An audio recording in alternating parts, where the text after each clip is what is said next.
The South Carolina Senate will consider a new law. It's intended to strengthen the penalties against a person convicted of driving under the influence or impaired.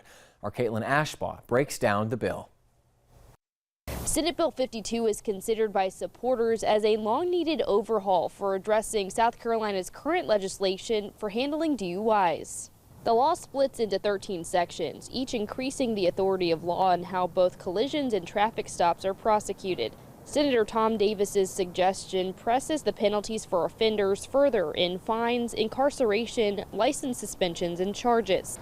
This includes significantly pushing the price tags further on those who are convicted of impaired driving and the creation of felonies for collisions which cause either great or moderate bodily injury. One portion of the law would add modifications for children and relatives who are impacted by a DUI crash.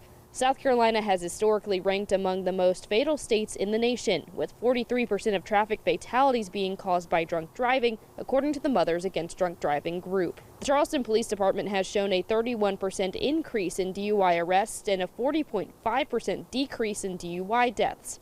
Despite the decline, some still don't believe the current laws are strong enough. What's holding us back?